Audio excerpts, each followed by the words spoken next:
Imagine we're just talking football for a second. You and I both know this sixth overall pick is huge for the Browns. This isn't just another draft. This is one of those moments that can change the direction of the team for years. We've got real options on the table. A potential WR1, offensive line help, or maybe even the best pure defensive player in the entire class. Every choice comes with risk. Every choice comes with upside. That's what makes this so exciting and stressful at the same time. As a fan, you just want to see this team finally take that next step, right? Now, I want to hear from you. What would you do if you were running the draft room? Drop your take in the comments, and if you love talking Browns football like this, make sure you subscribe and turn on notifications so you don't miss the next update. Let's keep building this community the right way. Go Browns! The buzz around the Cleveland Browns and the sixth overall pick in the 2026 NFL Draft is getting louder by the day. And now it's taken another turn after Coach Prime publicly vouched for Jordan Tyson, saying, "Jordan Tyson is him. His mentality makes him that one." When you hear a statement like that from Deion Sanders, it grabs your attention immediately. And for Browns fans starving for a true WR1, that kind of endorsement hits differently. Let's talk about Tyson. On talent alone, there's no debate. He's a 6.2, 200-pound receiver out of Arizona State who has already proven he can be a 1,000-yard guy at the college level. What stands out most is the reliability. Just one drop last season. That's elite concentration. That's someone you trust on third down. That's someone you throw a back shoulder fade to and feel confident he's coming down with it. His catch radius, his ability to win contested balls, his route running, all of it screams NFL starter from day one. But here's where it gets complicated for Cleveland. The injury history is real. We're not talking about one minor setback. Tyson suffered ACL, MCL, and PCL injuries in 2022, and later dealt with recurring hamstring issues in 2025. That's a lot of wear and tear before he's even taken an NFL snap. And if you're picking at number 6, that's franchise cornerstone territory. You can't afford a swing and miss there. You can't afford to draft a receiver that ends up back on the injury report while this team is trying to climb out of a hole. Because let's be honest, Cleveland needs a bona fide stud at wide receiver. The offense needs that alpha. But nothing works without protection either. The offensive line remains a glaring need, so the front office has to weigh risk versus reward very carefully. Now, if the Browns trade down, that changes the conversation. If you can move back, add capital, and still land a top receiver like Carnell Tate or My Lemon, that feels like a smarter play. Tate brings strong hands and reliable route running. Lemon is getting serious buzz as potentially the top receiver in the class, praised for his work ethic, shiftiness, and overall versatility. In that scenario, you're mitigating risk while still addressing a premium need. But the rumors don't stop at wide receiver.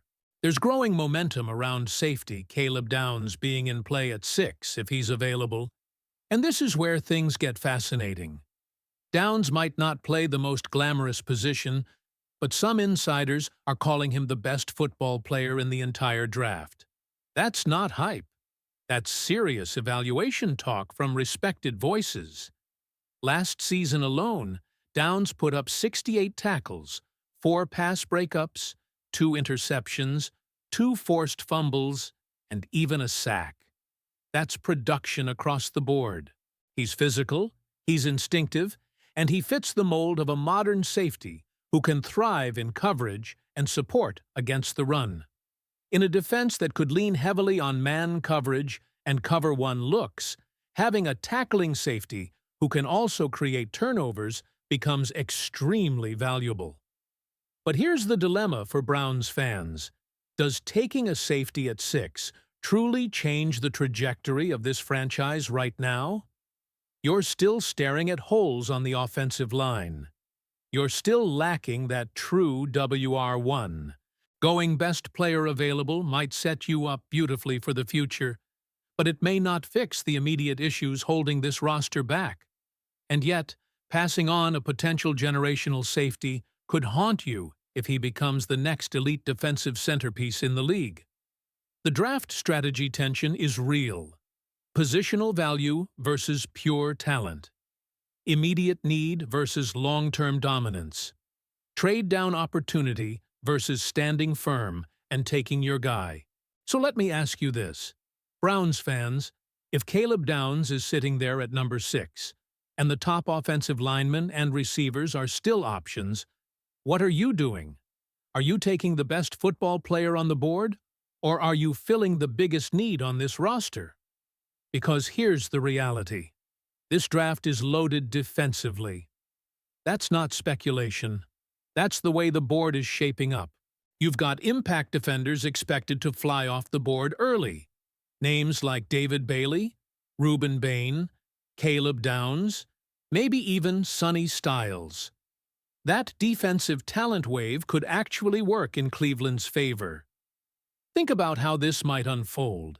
If teams at the top lean heavily into defense, that means offensive linemen and wide receivers could slide. And if you're Andrew Berry sitting at 6, you might have multiple players at positions of need still staring you in the face. That's leverage.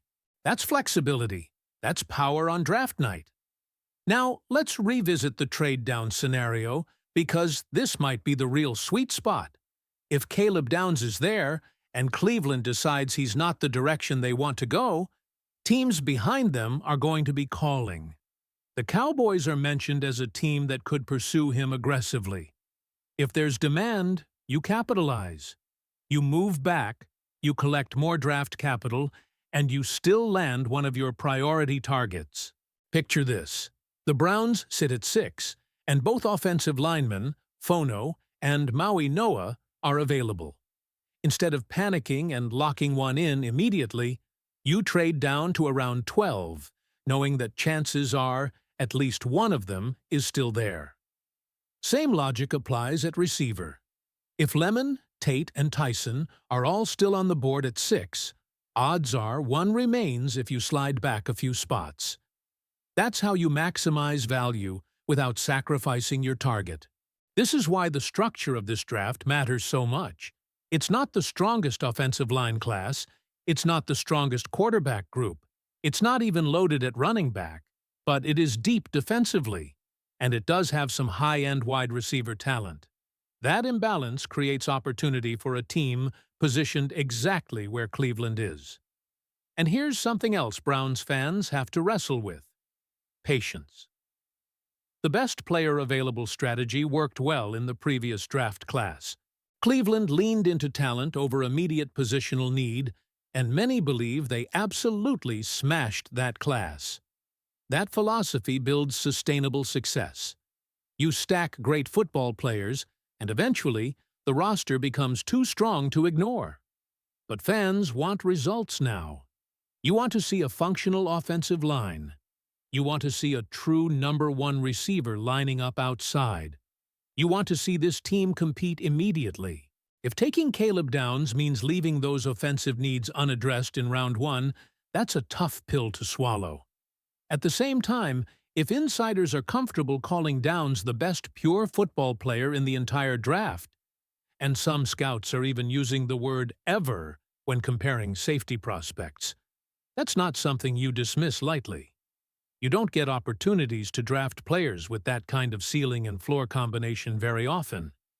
Worst case scenario, he's a solid starter.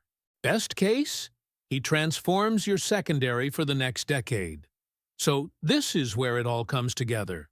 Cleveland could take Jordan Tyson and bet on upside despite the injury history.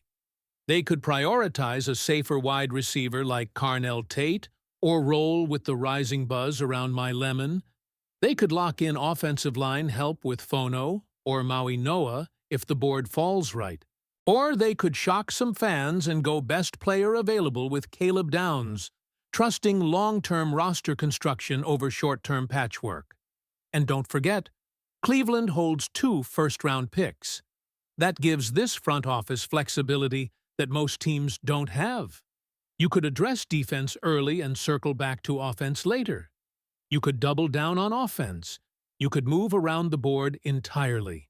Draft night rarely unfolds exactly the way mock drafts predict, and this year feels especially unpredictable.